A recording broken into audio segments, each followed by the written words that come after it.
நான் ஒரு நம்பிக்கை வச்சுருப்பேன் சார். என்னன்னா மேடை ஏறி சாமி இல்லைன்னு சொல்கிறத விட மலை ஏறி சாமி கும்பிட்டுலாம் வரட்டும். அது வரட்டும், அப்படியே வரட்டும், தவறாக வரட்டும், தப்பு கிடையாது. நெத்துப்பாலா உனக்கு என்ன கிரிக்கெட் ஃபங்க்ஷன் நான் வரணும் ஊருக்கு, அவ்வளோதான். ஏதோ வந்து ஏதாவது ஒரு செல்லு தூக்கணும், நான் ஒன்றும் பண்ணாத பாலா.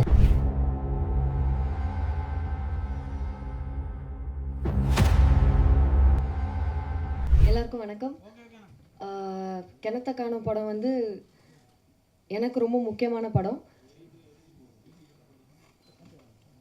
ஆக்டிங் எக்ஸ்பீரியன்ஸ் தாண்டி அந்த கதை, அந்த ஊர், டைரக்டர் சுரேஷ் அங்கையா. ஸோ இதெல்லாம் ரொம்ப முக்கியமான நிகழ்வுகளை நினைக்கிறேன் என் லைஃப்பில். அண்ட் இந்த படம் எனக்கு ரொம்ப அழகான மனிதர்களை கொடுத்துச்சு. அதான் ரொம்ப முக்கியமாக என் எக்ஸ்பீரியன்ஸாக ஷேர் பண்ணோம். Producer sir, Yogi Babu sir, Ramakrishnan sir, ஒரு ஒரு அண்ட் ஏடிஸ் எல்லாருக்குள்ளேயுமே வந்து ரொம்ப முக்கியமான ஒரு பாண்ட் க்ரியேட் ஆச்சு. ரொம்ப அழகான மனிதர்களை கொடுத்த முக்கியமான எக்ஸ்பீரியன்ஸ் எனக்கு இது.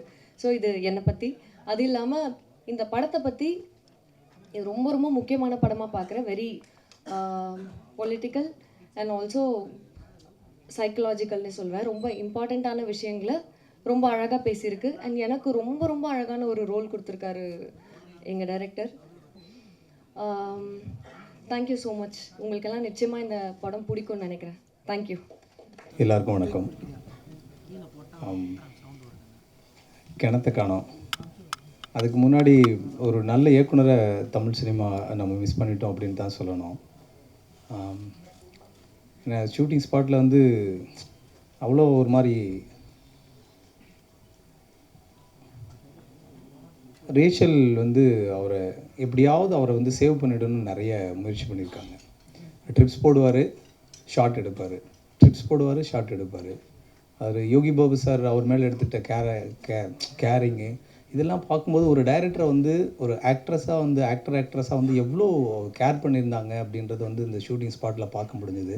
ஸோ அவரை மிஸ் பண்ணது வந்து ஒரு பெரிய இழப்பு தான் அது.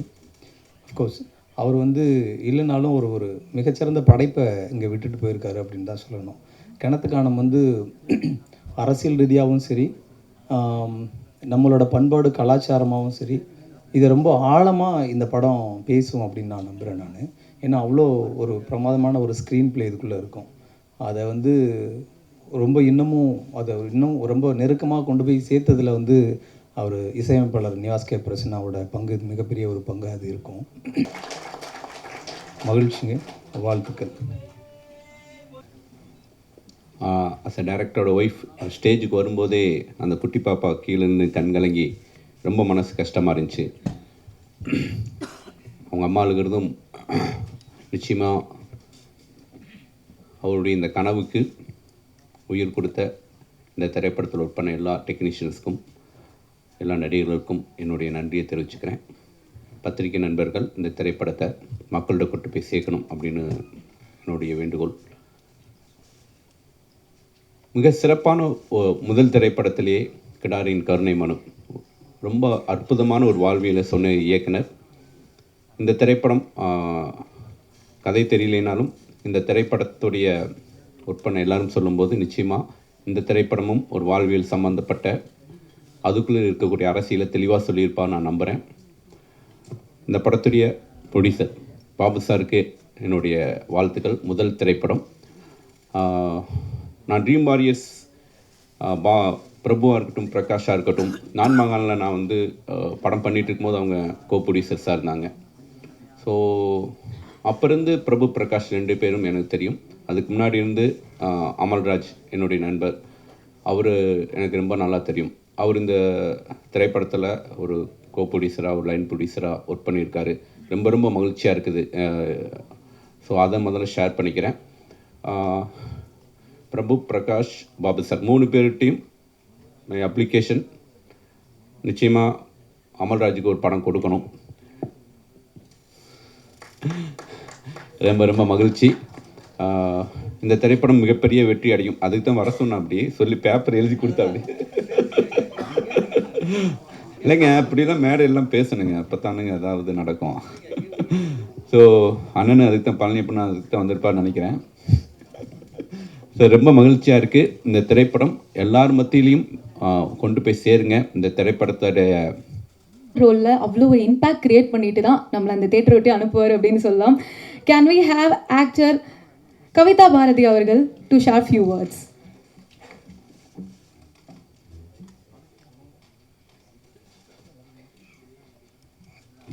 அனைவருக்கும் வணக்கம்.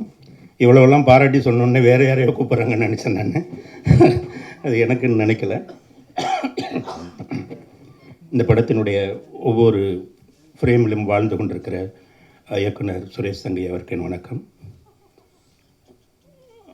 இந்த Dream Warriors, RB Pictures, box office எதுவுமே வந்து எனக்கு புதுசு இல்லை. நான் எல்லாமே அந்த குடும்பம், ஜியோ ஹாட் ஸ்டார் உட்பட.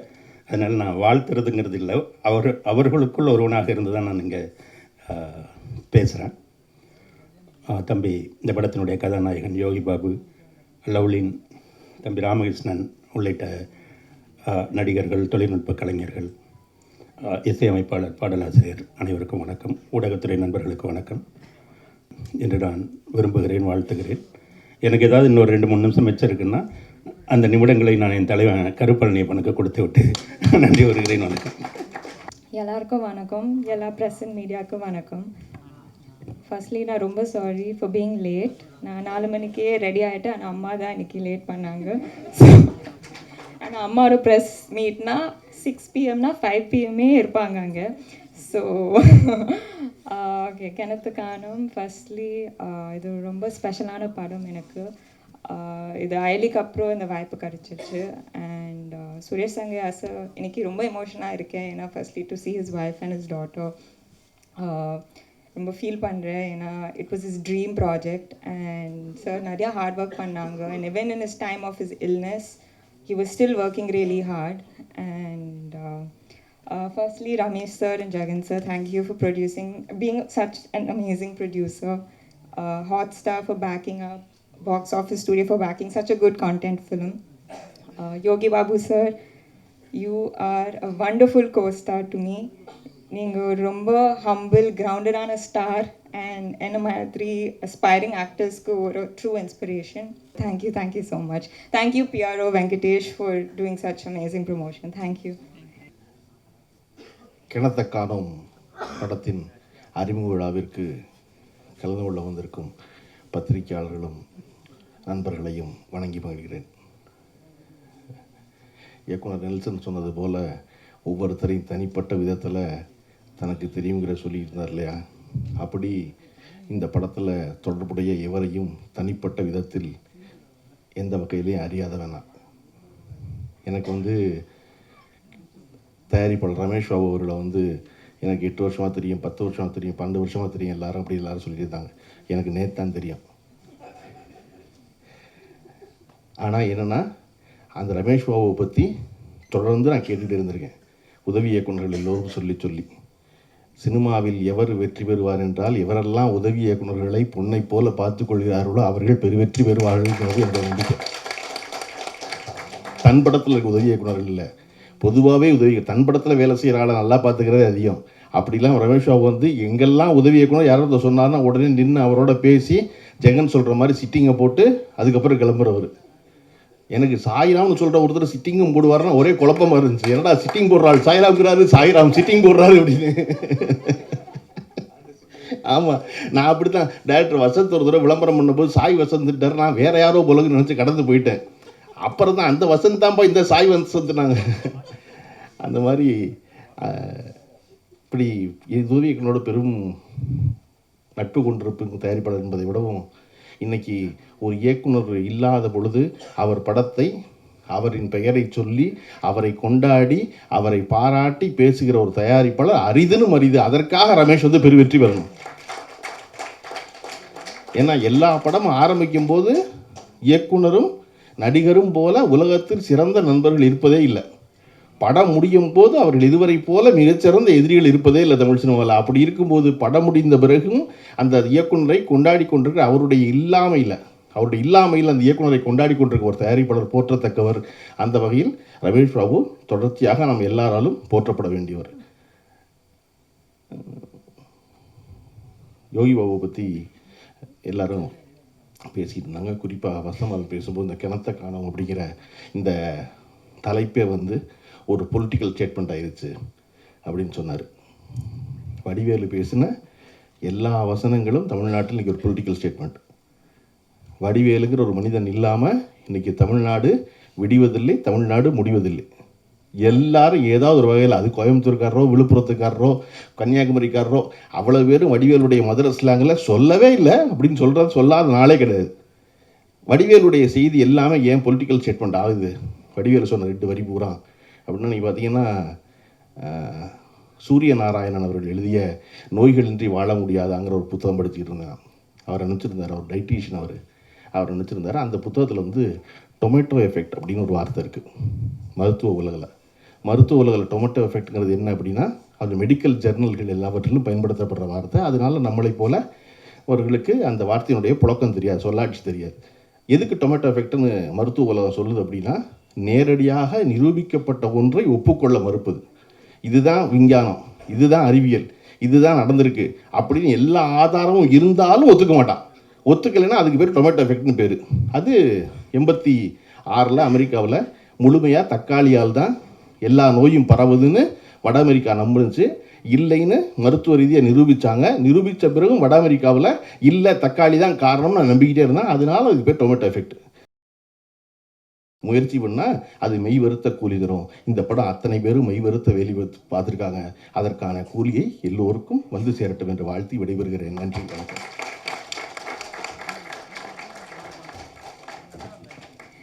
எல்லோருக்கும் வணக்கம். To all the press media, to everyone, to distinguished chief guests on stage and friends, family, எல்லோருக்கும் வணக்கம்.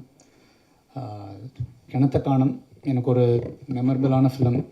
நிறையா காரணங்கள் இருக்குது. இந்த படம் வந்து எனக்கு தெரிஞ்சு 2023 தானே சார்? அப்போ வந்து இந்த படம் வந்து இப்போ இந்த பூஜைக்கு நான் போயிருந்தேன். நான் கதை கேட்கல, எதுவுமே கேட்கல இந்த படத்துக்கு. பட் 2 பேர், ஒன்று ரமேஷ் பாபு சார், இன்னொன்று சுரேஷ் சங்கையா சார், அவருடைய ஜென்யூனிட்டிக்காக எனக்கு பார்க்கும்போதே சரி இந்த படம் நம்ம பண்ணலாம், ஏதோ ஒரு கட் இன்ஸ்டிங்கில் தான் அந்த படத்தை நான் ஓகே பண்ணேன் ஆக்சுவலி. ஸோ அப்படி ஆரம்பித்த ஒரு ஜேர்னி ஃப்ரம் 2024. டெஃபினெட்லி நான் சொல்லி ஆகணும் இந்த இடத்துல, எனக்கு ரொம்ப மிகவும் நெருங்கிய நண்பர் சுரேஷ் சங்கையா சார். ஏன்னால் வந்து இந்த படத்துக்கு நாங்கள் வந்து பெருசாக நாங்கள் வந்து மீட் பண்ணிக்கிட்டதெல்லாம் கிடையாது. பட் ஆனால் ஃபோன்லேயே தான் அப்பப்போ பேசுவார். இதுதான் விஷயம், இதுதான் வந்து படத்தோடைய ரீரெக்கார்டிங் சூழல் எல்லாமே சொல்லுவார். ஸோ அப்படி ஒர்க் பண்ணி அப்புறம் வந்து ஆர்ஆர் டைம் பண்ணும்போது தான் ஒவ்வொரு நாளும் வந்து என்னுடைய வீட்டுக்கு வருவார் ஒரு அசிஸ்டண்ட்டோட. அந்த நாட்கள், அவருடைய பழகிய நாட்கள் வந்து நாங்கள் ரொம்ப very close, we got really close அப்படின்னு தான் சொல்ல முடியும். அவர் இந்த டைமில் நம்மளோடய இல்லை, பட் டெஃபினெட்லி எனக்கு ரொம்ப க்ளோஸ். ஏன்னா நான் ஒரு சுவாரஸ்யமான ஒரு விஷயம் சொல்லணும்னா, எனக்கு அப்போ நான் கொஞ்சம் நிறையா ஒர்க் ஸ்ட்ரெஸ்ஸில் இருந்தேன். அப்போ அவர் தவறுறதுக்கு ஒரு வாரத்துக்கு முன்னாடி நினைக்கிறேன், எனக்கு திடீர்னு ஒரு நாள் நைட்டு கால் பண்ணார். ஆக்சுவலி, நிவாஸ் எங்கே இருக்கீங்க அப்படின்னு கால் பண்ணார். சார் இல்லை சார், நான் வீட்டில் தான் ஒர்க் பண்ணிகிட்ருக்கேன் சார். நிவாஸ் எல்லாத்தையும் போட்டுட்டு என் கூட ஒரு கோயிலுக்கு வாங்க அப்படின்னாரு. சார் என்னால் வரவே முடியாது சார், இப்போ ரொம்ப டைட்டாக போயிட்டுருக்கு. இல்லை நிவாஸ், நீங்கள் வரலன்னா நான் உங்களோட பேசவே மாட்டேன் அப்படின்னு சொன்னார். என்னடா அவர் எப்படி சொல்கிறாருன்னு சொல்லிட்டு நான் நைட்டோட நைட்டு அன்றைக்கி நான் கார் எடுத்துகிட்டு அவர் என்னை வந்து திருச்சி பக்கத்தில் 2-3 கோயிலுக்கெல்லாம் கூட்டிகிட்டு போய் நாங்கள் அப்படியே கொஞ்ச நேரம் டைம் ஸ்பெண்ட் பண்ணிட்டு வந்தோம். அப்போது நான் கிட்டத்தட்ட ஒரு 10-15 டேஸாக தூங்கலை அந்த டைமில். லைக் அவ்வளோ ஒர்க் ப்ரெஷர், நிறையா ஒர்க் டெட்லைன்ஸ் மீட் பண்ணும்போது அப்போ சடனாக ஒரு இடத்துல வந்து ஒரு கோயிலை நிறுத்தினார். ஆக்சுவலி, நிவாஸ் இந்த முருகர் கோயில் நிறுத்துங்க, இங்கே சாப்பிட்லாம் அப்படின்னாரு. என்னடா அதை நிறுத்த சொல்கிறான்னு சொன்னாங்க. அப்படியே நான் போய் அந்த இடத்துல ஒரு பெரிய மலை மாதிரி, சின்ன மலை மாதிரி இருந்தது. அங்கே நான் படுத்து அன்றைக்கி ஒரு 3 hours தூங்கினேன். ஆக்சுவலி அவர் வந்து எதுவுமே என்னை எழுப்பாமல் என் பக்கத்துலேயே என்னை கூட பார்த்துட்டு அப்புறம் ஒரு வீட்டில் கொண்டு போய் நான் விட்டது தான் இன்றைக்கி நான் ஒரு கடைசியாக பார்த்த ஒரு மொமெண்ட். ஆக்சுவலி எப்போவுமே சுரேஷ் சார் வந்து சொல்வார், இந்த படத்தில் நடிக்கிற ஆக்ட்ரஸ் எல்லாருமே என்னோடய குடும்பம் மாதிரின்னு. இன்றைக்கி ஒரு ஃபங்க்ஷனில் அவர் படத்தில் நடித்த எல்லாருமே அவரை தேடி இங்கே வந்து நிற்கிறத பார்க்கும்போதே எனக்கு ரொம்ப சந்தோஷமாக இருந்தது. அதுக்காகவே எல்லாருக்கும் நான் ரொம்ப நன்றி சொல்லிக்கிறேன். நிறைய பேர் எனக்கு கால் பண்ணியிருக்காங்க, நான் யாருக்கும் எடுத்து பேசினதில்லை. எனக்கு என்ன பேசி அவங்ககிட்ட எப்படி பேசுகிறேன்னு கூட எனக்கு தெரில. அதனால் நான் யார் ஃபோனையும் அட்டன் பண்ணதில்லை. அதுக்கும் சாரி சொல்லிக்கிறேன். அப்புறம் படத்தை அவருக்கு அப்புறம் அதை நல்லபடியாக முடிச்சு கொடுத்த அவங்க டீமுக்கும் அப்புறம் ப்ரொடியூசர்ஸாருக்கும் ரொம்ப ரொம்ப கடமைப்பட்டிருக்கேன். எல்லாருக்கும் ரொம்ப நன்றி. படத்தை நிச்சயமாக அந்த படம் வந்து அவரோட சாயலில் அவர் எல்லாருக்குமே கண்டிப்பாக பிடிக்கும். ஏன்னா அவர் ரொம்ப அவரோட அந்த கதைகள் வந்து ரொம்ப அற்புதமாக இருக்கும். அந்த கிராமத்து வாழ்வியலில் அப்படியே அவர் கொண்டு வருவார். அதனால் கண்டிப்பாக எல்லாருக்கும் உங்களுக்கு அந்த படம் ரொம்ப பிடிக்கும்னு நான் நினைக்கிறேன். Thank you so much. வணக்கம். இந்த படத்தில் வாய்ப்பு எனக்கு கொடுத்ததுக்கு முதல்ல ப்ரொடியூசர் ரமேஷ் சார், உங்களுக்கு நான் ரொம்ப நன்றி தெரிவிச்சுக்கிறேன். அப்புறம் Hotstar Pradeep sir, Jagan sir, Naren sir, எல்லாருக்குமே நான் நன்றி தெரிவிச்சுக்கிறேன். சுரேஷ் சங்கையா வந்து எனக்கு காக்காமட்டிலேருந்து பழக்கம், அசிஸ்டன்ட் டைரக்டர்லேருந்து அவங்க பழக்கம் எனக்கு ஒரு. அப்போது இப்போ சொன்ன மாதிரி கடாயன் கருணை படம் வந்து சுரேஷ் சங்கையா முதல்ல எனக்கு தான் கதை சொன்னார் அந்த படத்தை. அப்போ நாம் கொஞ்சம் பயந்தோம், ஏன்னா சரி நம்ம காமெடினா போயிட்டுருக்கோம் அதில் அப்படின்னு, ஆனால் நல்ல கதை அப்படின்னு. அதில் ஒரு கேரக்டர் சொன்னாப்புல, அதாவது பண்ணலாம். நான் அந்த டைமில் கூப்பிடும்போது என்னால் போக முடியாமல் போயிடுச்சு, சில இடங்கள் கமிட்மெண்ட்டில். அது ட்ராப் ஆனதுனால நான் அதில் நடிக்க முடியாதனால ஒரு வேளை சுரேஷ் சங்கையா என்னை வச்சு ஹீரோவை பண்ணணும்னு முடிவு பண்ணது எனக்கு வந்து பெரிய பாக்கியம் நினைக்கிறேன். ரொம்ப லைவான டைரக்டர். நான் மணிகண்டன் சார் அப்பப்போ சொல்லுவார், காக்காமட்ட டைரக்டர் அப்பப்போ சொல்லுவார், அவன்கிட்ட நிறைய விஷயம் லைவாக நிறைய சொல்லுவான் யோகி பாபு அப்படின்னாப்புல. கடைசியாக நாங்கள் ஷூட்டிங் பண்ணிகிட்டு இருக்கும்போது ஒரு முறை எல்லாம் இந்த ஆர்டிஸ்ட்டுங்க நிறைய ஆர்டிஸ்ட்டுங்க எல்லாரையும் வந்து உட்கார வச்சு டிராக்டர்லேருந்து தள்ளிட்டுருக்கான். நான் அப்போ சும்மா ஜென்ரலாக பேசிட்டுருக்கேன், என்னப்பா பண்ணிகிட்ருக்கான்னு பார்த்தா டிராக்டர்லேருந்து எல்லோரும் கீழே வந்துட்டுருக்காங்க. ஏய் என்னடா பண்ணிகிட்ருக்க, லைவாக இருந்தால் தான் நான் சூப்பராக இருக்கும் அப்படின்னா, அதுக்காக என்னடா எல்லோரும் கீழே மண்ணு கொட்டுற மாதிரி கொட்டிகிட்ருக்க அப்படின்னு. எல்லா விஷயமும் லைவாக பண்ணி ஒரு விஷயமும் இந்த படத்தை பெரிய அளவில் கொண்டு வந்தது சுரேஷ் சங்கையா. ஷார்ட் எடுத்துன்னே இருப்போம், கேமராமேன் வந்து சார் வந்து ஃப்ரேம் செட் பண்ணுற கேப்பில் அண்ணா இன்னொரு கதை இருக்குண்ணா அப்படின்னு, என்னப்பா அப்படின்னு, இதே முடியல போகணும் அப்படின்னு, கேளு அப்படின்னு அந்த 17 நிமிஷத்தில் ஒரு கதை சொல்லியிருக்காப்புல என்கிட்ட. அடுத்த படம் தான் பண்ணுறோம், ரமேஷ் சார் கிட்டே போய் போட்டுருவோம் போயிட்டு அப்படின்னு. நல்ல டைரக்டர் மிஸ் பண்ணிட்டோம். கருப்பணியப்பன் சாருக்கு நான் ரொம்ப நன்றி தெரிவிச்சுக்கிறேன் சார். ஏன்னா எனக்கும் அவருக்கு ஒரு பெண்டிங் இருக்குது, சீக்கிரம் அதையும் சந்திச்சிடலாம் சார். ஜெகன் சார், உங்களோட நான் என் ஆளோட சிறப்புக்கான படம் பண்ணேன். அன்றைக்கி அவர் சொன்னது உண்மை தான், ஆனால் அது எப்படி சொல்கிறது சார், நான் வந்து உங்களை வந்து அண்ணனாக பார்த்தேன் சார், அவ்வளோதான் சார். அப்புறம் நெல்சன் சார் சொன்னார், சீக்கிரம் அசிஸ்டன்ட் டைரக்டருக்கு நிறைய வாய்ப்பு கொடுங்கன்னு. நான் நிறைய பேர் கொடுத்துருக்கேன் சார். சுரேஷ் சங்கையா அசிஸ்டண்ட்டு 5 பேர் எனக்கு கதை சொல்லியிருக்காங்க. அதுவும் பேர்லாம் சொல்லாதீங்க, யார் பாரு நண்பா, நீங்கள் ஒன்றும் சொல்லக்கூடாது இல்லை எல்லாருக்கும். ஏன்னா நானும் ஒரு அசிஸ்டன்ட் டைரக்டராக தான் வந்தேன் ராம்பாலா சார்கிட்ட, லொல்லு சாப்பாலேருந்து. அதனால் அந்த வழி எனக்கு தெரியும். இன்றைக்கி வர்றதுக்கு முன்னாடி காட் ப்ராமிஸாக சொல்கிறேன், வர்றதுக்கு முன்னாடி 3 பேர்கிட்ட என் கார்டனில் கதை கேட்டுட்டு தான் வரேன். சார் சொன்ன மாதிரி பணம் முக்கியம் கிடையாது. இதே பரணி ஸ்டுடியோவில் ஏவிஎம்லாம் வந்து 1 டைலாக் 2 டைலாக் பேசுறதுக்கு ரோட்டில் நின்று இருக்கேன். பணம் முக்கியம் இல்லை சார், கரெக்ட் தான் சார். மேடை ஏறி சாமி இல்லைன்னு சொல்கிறத விட, ஆமாம் சார், அப்படி பார்த்தோன்னா நம்மளால் இஎம்ஐ கட்ட முடியாது சார். ஊறப்பட்ட பிரச்சனை இருக்குது. அத்தனை அசிஸ்டன்ட் டைரக்டர் போகிறாங்க. இன்றைக்கி யார் சார் எந்த ப்ரொடக்ஷனில் நீங்கள் வந்து அவங்களுக்கு ஒரு வாய்ப்பு கொடுக்குறீங்க? கரெக்ட் தானே? அதனால் அதை நான் வந்து முக்கியத்துவம் கொடுப்பேன் சார். எப்போவுமே எல்லா அசிஸ்டன்ட் டைரக்டருக்கும் எல்லாருக்குமே நான் கொடுப்பேன். இன்னொன்று ஒரு சின்ன ஆசை அதிகம் பண்ணிகிட்ருக்கேன், எப்படியும் அதையும் எழுதிடுங்க நம்ம நண்பர்கள்லாம். ஒரு சின்ன கதை பண்ணி ஒரு அசிஸ்டன்ட் டைரக்டர் ஒரு வாய்ப்பு கொடுத்துருக்கேன் சார், ஒரு ப்ரொடியூசரை பிடிச்சி.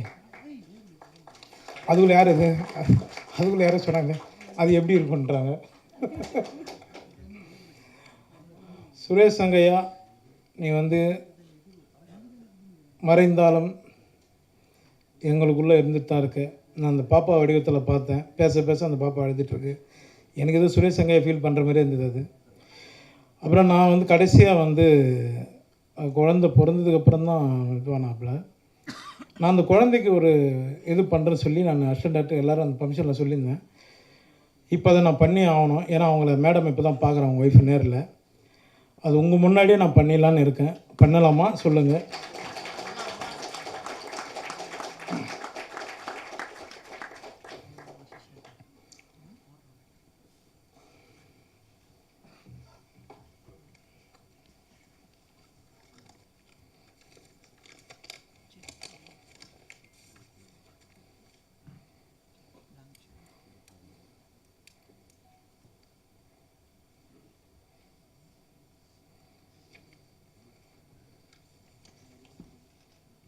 ஒரு செகண்ட், சாரி.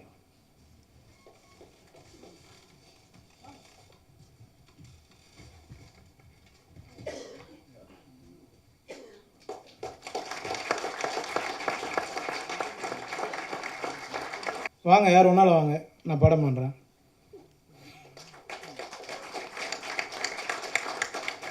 நான் ஒரு நம்பிக்கை வச்சுருப்பேன் சார். என்னன்னா மேடை ஏறி சாமி இல்லைன்னு சொல்கிறத விட மலை ஏறி சாமி கும்பிட்டுலாங்க. நான் வணங்குற முருகனை நம்பி இந்த படம் வெற்றி அடைய எல்லோரும் வேண்டியது. தேங்க்யூ. Camera check. ஓகே, சொல்லு போல. இல்லை, எடுத்தோடனே உங்களை வந்து மனித கடவுள் சாய்ராம் அப்படின்னு சொன்னாங்க. ஆனால் உங்களுடைய பேட், அதை கெட்ட எண்ணங்கள் அப்படின்ற மாதிரி மற்ற தகவல் பரவுது. ஆனால் மேடையில் இப்போ பார்த்தீங்கன்னா டைரக்டர் இல்லாத இடத்த வந்து நீங்கள் நின்று அவங்களுக்கு என்ன செய்ய வேணும் அப்படின்றதுக்கு முன்னாடி நின்று செய்கிறீங்க.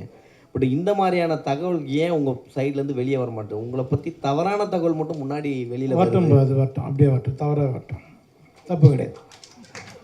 நெத்து பாலா, உனக்கு என்ன கிரிக்கெட் ஃபங்க்ஷன் நான் வரணும் ஊருக்கு, அவ்வளோதான்.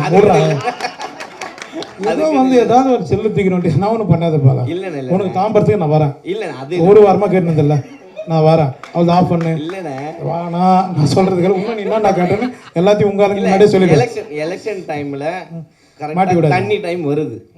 ஏன்னா ஏற்கனவே மண்டேலா ஒரு ஓட்டு வந்து என்ன வேலையை செய்யுன்றதை மண்டேலாவில் சிறப்பாக செஞ்சு காமிச்சிங்க. இப்போது அதே எலெக்ஷன் நிஜமாக கரண்ட்டில் வரப்போகுது. இந்த டைமில் தண்ணி எடுத்துகிட்டு வந்திருக்கீங்க. இதில் ட்ரைலர்லேயே பார்த்தீங்கன்னா மனு எழுதி போடலாமாடான்னு கேட்கும்போது டக்குன்னு ஒரு வார்த்தை சொல்கிறீங்க, வடம் அடிக்கிறதுக்கா அப்படின்ட்டு. டைரக்டரோட பஞ்சு. நீ டைரக்டர். ஓகே, டைரக்டர் அந்த டீமோட கேளுங்க, டீமுக்கிட்ட கேளுங்க, அது அவங்க சொல்லுவாங்க. நானும் எழுதுனேன். இல்லைண்ணே, கலைவாணருக்கு அப்புறம் அவர் தான் பாட்டில் சிரிப்பில் எல்லாத்துலேயும் மெசேஜ் சொல்லிட்டே வந்தார். அதுக்கப்புறம் சின்ன கலைவாணர் விவேக் சார் சொன்னார். அந்த இடத்துக்கு யோகி பாபு சார் வந்து கொண்டு இருக்காரா? அது நீ சொல்லி தான் தெரியும் நான் வந்திருக்கு அந்த இடத்துக்கு. ரொம்ப நன்றிப்பா. இவ்வளோ பேர் கேட்கல.